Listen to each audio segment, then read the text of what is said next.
Hello प्यारे बच्चों, क्या हाल चाल। मैं आशा करता हूं कि आप लोग अच्छे से पढ़ाई करते होंगे और करते रहेंगे। और इस वीडियो में हम लोग जो बिहार बोर्ड 2025 के लिए मॉडल पेपर जारी किया है मैथ्स का, वही हम इसमें सॉल्यूशन करने वाले हैं। क्योंकि जो भी मॉडल पेपर बिहार बोर्ड जारी किया है उसमें आपको जितने भी टाइप के क्वेश्चन होते हैं वो आपको सॉल्व करने आना चाहिए। क्योंकि हो सकता है कि ऐसे ही मैक्सिमम क्वेश्चन रहते हैं बोर्ड एग्जाम में, और आपको बस अंक देखने को मिलेगा चेंज, बाकी के सारे यही हो सकते हैं।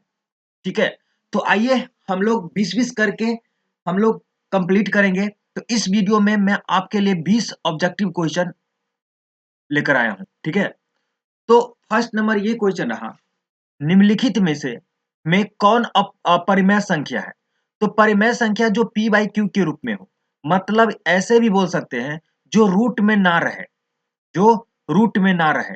ठीक है, वो आपको परिमेय संख्या कहलाता है। ठीक है, बोला निम्नलिखित में कौन परिमेय संख्या है। ठीक है, तो ये देखो, ये दोनों रूट में है, रूट सात दो रूट सात हो जाएगा, तो ये रूट में है तो ये क्या हो जाएगा, परिमेय संख्या। ये अपरिमेय संख्या हो जाएगा, ये आपका आंसर नहीं होगा। ये देखो 25 का 5 आता है और प्लस 3 रूट 3 में ही रहेगा, रूट में ही रूट 3 रहेगा। ठीक है, तो ये भी आपका आंसर नहीं होगा। ये सी नंबर देखो, 1 और रूट 4 जो होता है 2 में आ जाता है बाहर। रूट में से 4 क्या निकलता है, 2, क्योंकि 2 का स्क्वायर होता है 4। ठीक है, तो ये आपका परिमेय संख्या हो गया, जो कि ऑप्शन नंबर सी है। आओ क्वेश्चन नंबर 2 देखते हैं। क्वेश्चन नंबर 2 क्या है, m एक पूर्णांक है, तो प्रत्येक विषम पूर्णांक का रूप किस रूप का होता है। तो m पूर्णांक है, तो याद रखोगे आप, विषम पूर्णांक जो होगा 2m प्लस 1 के रूप में होंगे। ठीक है, 2m प्लस 1 के रूप में होंगे, जो कि डी करेक्ट ऑप्शन है। अब यहाँ देखो, m की जगह पे q होगा तो 2q प्लस 1 के रूप में होंगे। और सम संख्या का रूप क्या होता है, तो सम संख्या का रूप होता है 2m के रूप में, या 2p के रूप में, या 2q के रूप में। समझे? ओके, क्लियर है। आओ क्वेश्चन नंबर थर्ड करते हैं। निम्नलिखित में किसका दशमलव प्रसार शांत है। अब देखो शांत कैसा होता है, तो आपको बस इतना रखना है याद कि नीचे वाले जो भी होंगे, ऊपर वाले को कहते हैं अंश, नीचे वाले को कहते हैं हर। तो हर जो भी होंगे उसका गुणनखंड करोगे ना, 2 गुने 5 के रूप में आएगा, या इसका पावर कुछ भी हो सकता है। ठीक है, अगर इस रूप के आएंगे, सीधा सीधा आप ये समझो, हर को आप गुणनखंड करोगे, अगर 2 और 5 हो, इसके अलावा 3 4 7 कुछ भी हो जाएगा तो अशांत हो जाएगा। और 2 5 ही केवल हो, या 2 केवल हो, या 5 केवल हो, तो शांत होंगे। ठीक है, तो 91 आपको, ये तो 2 5 के अलावा आ रहा है तो ये नहीं होगा। 80 वाला को देखो, 80 का अगर गुणनखंड तोड़ने लगोगे तो 2 से भाग करोगे 40, 2 से भाग करोगे 20, 2 से भाग करोगे 10, 10, और फिर 2 से भाग करोगे तो 5। तो 80 को लिख सकते हैं 2 का पावर 4 गुने 5 का पावर 1। तो इसमें देखो सी नंबर में केवल 2 और 5 आ रहा है, तो यही आपका क्या हो जाएगा, शांत। क्लियर है, तो answer number option number C correct answer है। ठीक है, अब आ जाओ 4 नंबर में। 4 नंबर में है 0.87, उसको पी बाई क्यू के रूप में लिखना है, इस पे रैकरिंग है। ठीक है, अब ऐसे क्वेश्चन में आपको मैं एक ट्रिक बता देता हूं।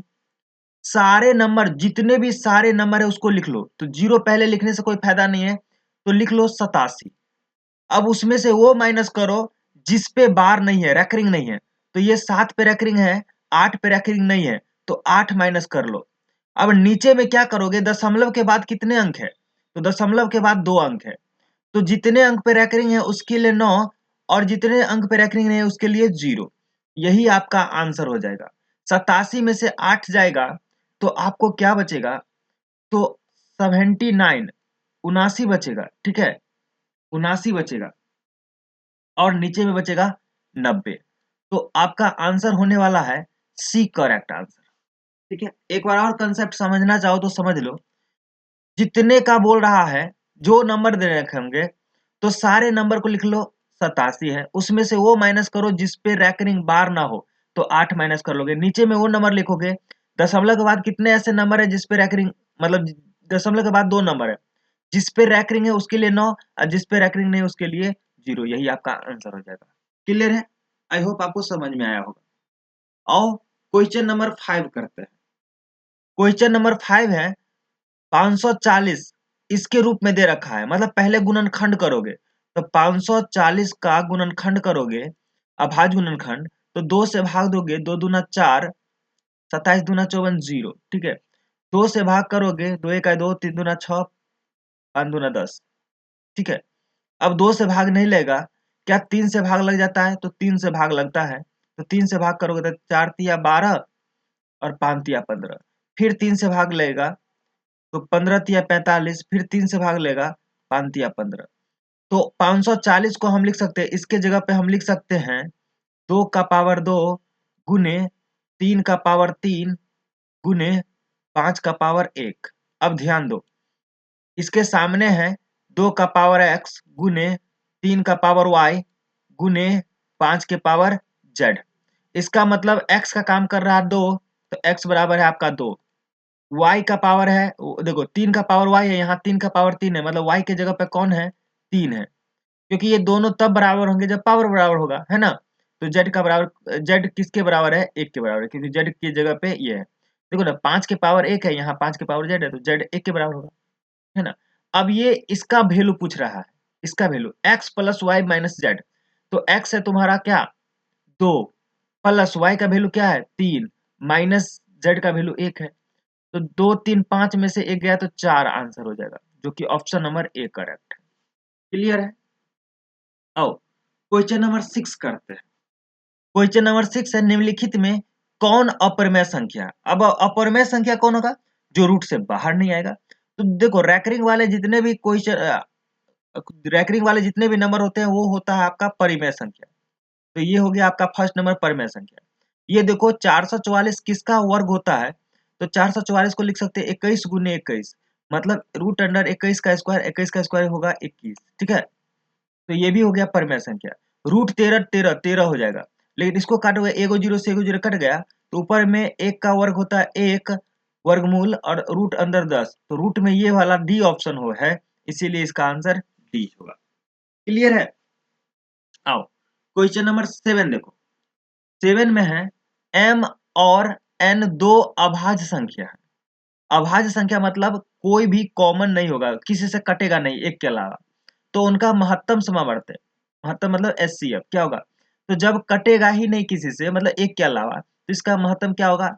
1 होगा। और आपको पता होना चाहिए, दो अभाज्य संख्या, 2 3 अभाज्य संख्या 2 है, इसका एचसीएफ निकालोगे तो हमेशा क्या आएगा? 1 आएगा। या कोई भी अभाज्य संख्या ले लो, जैसे 7 और 11 ले लो, ये दोनों क्या है? आपका अभाज्य संख्या, इसका एचसीएफ निकालोगे तो क्या आएगा? 1 आएगा। यहाँ से आपका ये कंसेप्ट क्लियर हो जाना चाहिए। क्लियर? अब आ जाओ 8 नंबर।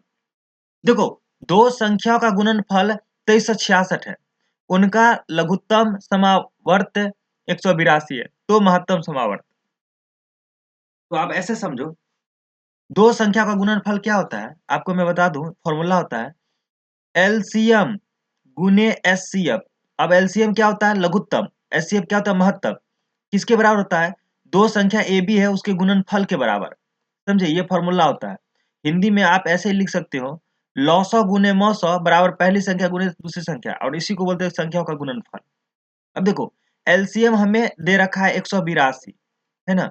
एचसीएफ हमें निकालना है, और दो संख्या का गुणनफल दे रखा है 2366। समझे? तो एचसीएफ इक्वल टू हो जाएगा 2366 अब बट्टे में आपका 182। ठीक है। अब इसे काटना है, काटना है तो कैसे कटेगा?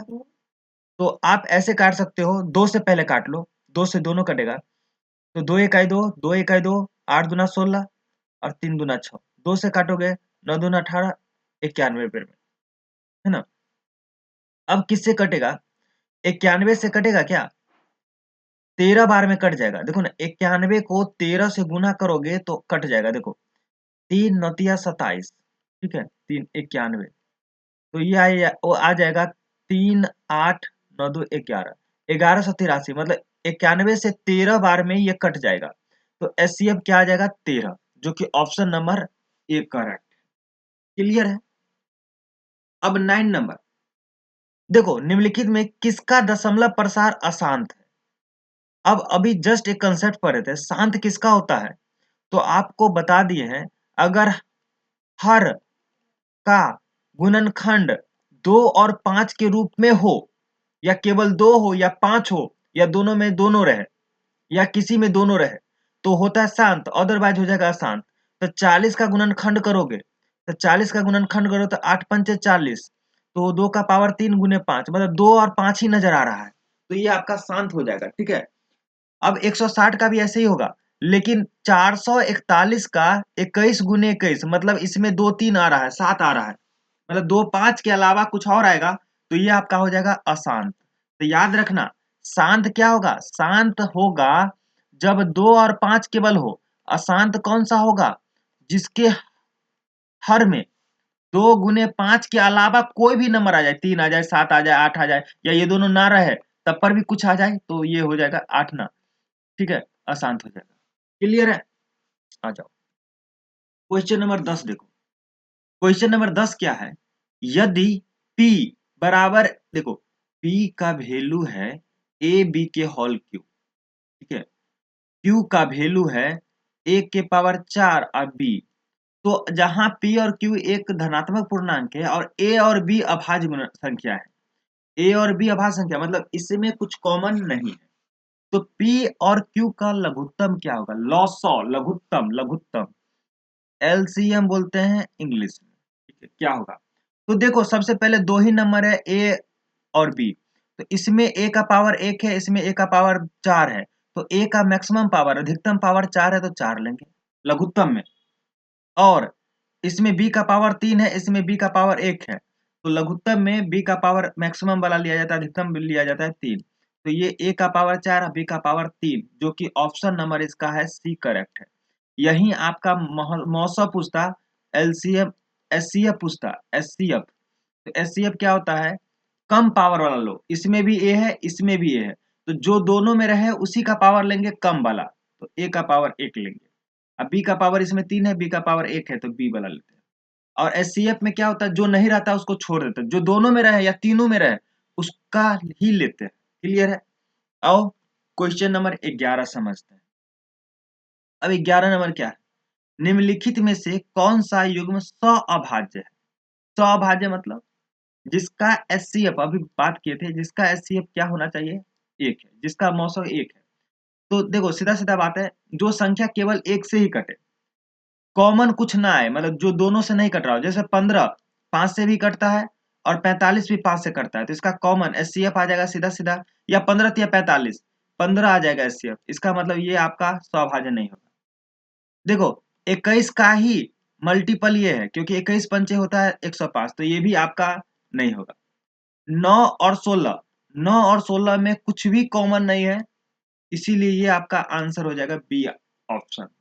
और 14 और 84 में सीधा सीधा दिख रहा है कॉमन है, इसीलिए ये आंसर आपका नहीं होगा। क्लियर है। आ जाओ 12 नंबर क्वेश्चन। 12 नंबर क्वेश्चन बहुत ही अच्छा है। 12 नंबर क्वेश्चन है 0.3125, समझे, एक दशमलव के बाद 31 25 है, नीचे में आपका पॉइंट उड़ाओगे तो नीचे में क्या आ जाएगा, एक, उसके बाद कितना अंक है, 4 अंक है, तो 4 जीरो, 1 2 3 4। अब आपको दिख रहा है ऊपर वाला भी 25 से कटेगा और नीचे वाला भी 25 से कटेगा, तो 25 से काट दो, 25 से काटोगे, 25 से कहीं 25, ठीक है, 5 से काटते तो आसान रहता, तो 5 से पहले काट लो, 5 छक्के 30, ठीक है, 5 दूना 10, 5 25, फिर 5 से काटोगे, 5 दूना 10, है ना, 3 गो जीरो आ जाएगा। ठीक है, फिर 5 से काटोगे, अब आपको दिख रहा होगा दिख रहा होगा सीधे सीधे 25 से करते, 25 25 25 साइन 625, 25 से काटोगे, 25 सट्ठे 200, 25 सट्ठे कितना बार में कट जाता है, 200, है ना। अब देखो और कटेगा 5 से, 5 25, 5 से कटेगा, 16 पंचे 80, अब नहीं कटेगा, तो इसका आंसर आ जाएगा 5/16, जो कि ऑप्शन नंबर बी करेक्ट है। क्लियर है। आ जाओ 13 नंबर क्वेश्चन है, निम्नलिखित में से कौन सा बहुपद है। आपको याद होगा, या नहीं भी याद है तो सीधा सीधा समझो, बहुपद क्या होता है। अगर सीधा सीधा बोले, अगर किसी वेरिएबल जिसे चर कहते हैं, सीधा समझो x का पावर 0 हो, 1 हो, 2 हो, 3 हो, 4 हो, तो ये होगा बहुपद। अगर x या y का पावर अगर माइनस में हो या बट्टा में हो 2/7 या रूट में हो, तो ये होता है बहुपद नहीं होता। सीधा सीधा देखो, यहाँ x का पावर 2 है लेकिन ये रूट में है x, तो ये आपका बहुपद नहीं होगा। ये वाला देखो, इसमें x का पावर कितना है 3, इसमें x का पावर 2 है, तो x का पावर 3 x का पावर 2 ये बहुपद हो गया। लेकिन ये बहुपद नहीं होगा, इसमें x का पावर 1 है लेकिन 6/x को लिख सकते हैं 6x के पावर -1, तो माइनस में हो गया, ये बहुपद नहीं होगा। ये भी नहीं होगा डी ऑप्शन, क्योंकि यहाँ x का पावर 2 है लेकिन ये रूट में है, इसीलिए ये बहुपद नहीं। क्लियर है। अच्छा 14 नंबर, अब देखो इसमें घात क्या होगा। अब घात क्या होगा थोड़ा समझ लेते हैं। घात क्या होगा, देखो घात होगा इसका, एक मिनट, हाँ, इसमें देखो x प्लस 3 का होल स्क्वायर है ना, और x के पावर 3 माइनस 8।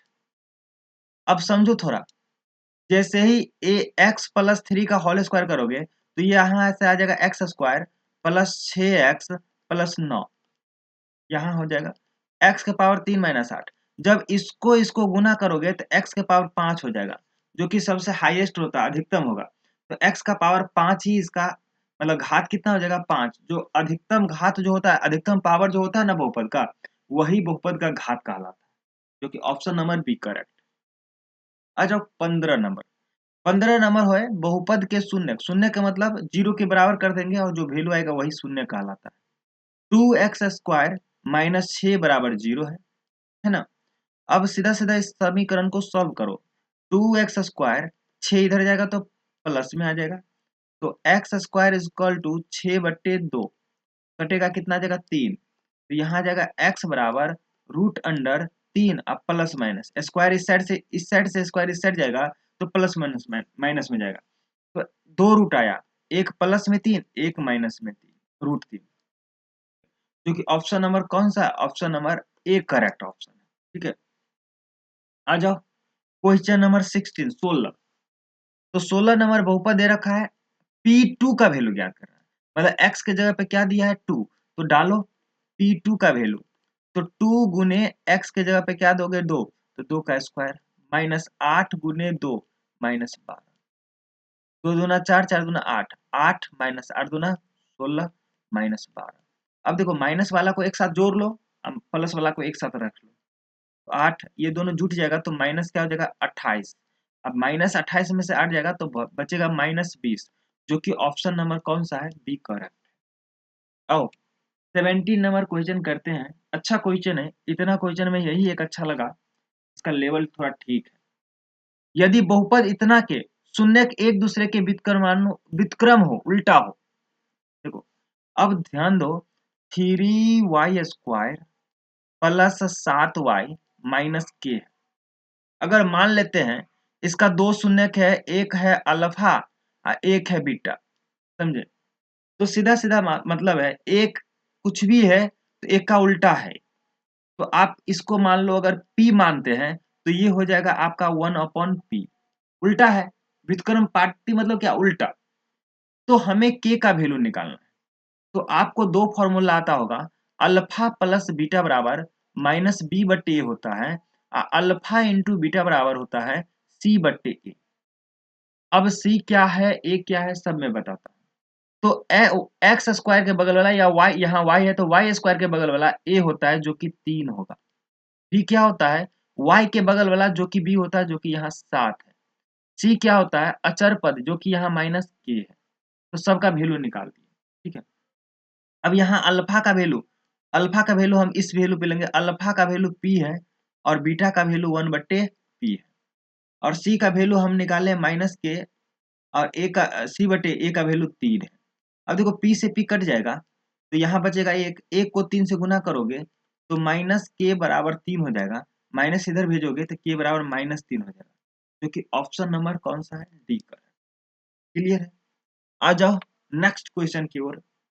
शून्यक -2 -5 वाले बहुपद की संख्या होगी।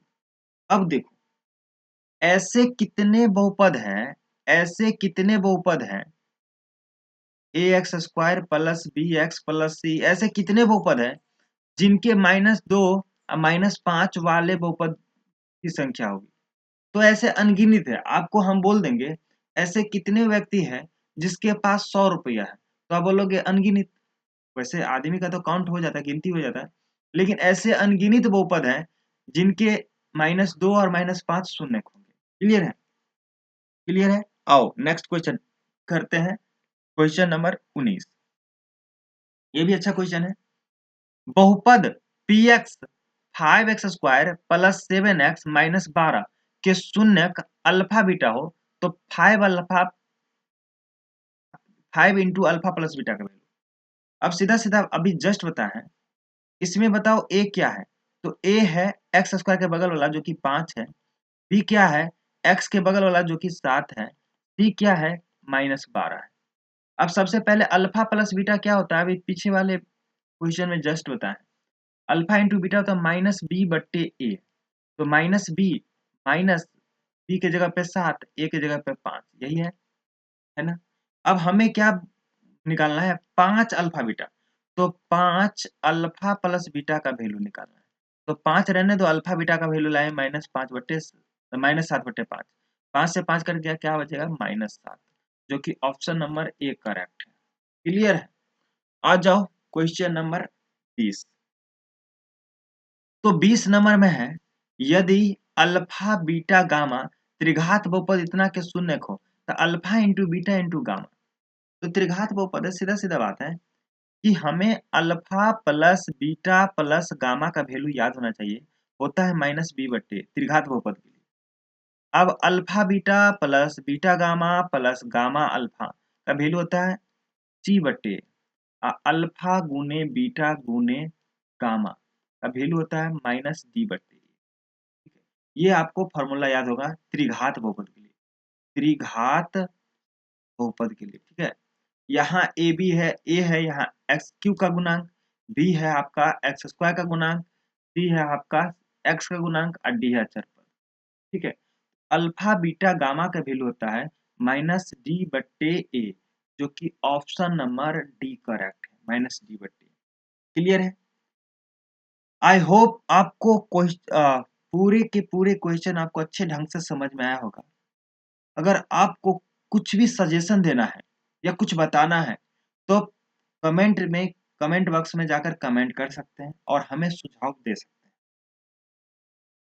इससे आगे 20 नंबर से आगे आपको देखने के लिए नेक्स्ट वीडियो का इंतजार करना है, या आपको प्लेलिस्ट में मिल जाएगा, ठीक है। तो आप वहां जाकर चेक कर लोगे। मैं जो करने वाला हूँ इसका सब्जेक्टिव और ऑब्जेक्टिव सारे के सारे सॉल्यूशन करने वाला हूँ, तो आप नेक्स्ट वीडियो भी देखेंगे, देख लीजिएगा, ठीक है। फिर मिलते हैं नेक्स्ट वीडियो में, तब तक के लिए बाय बाय और जय हिंद।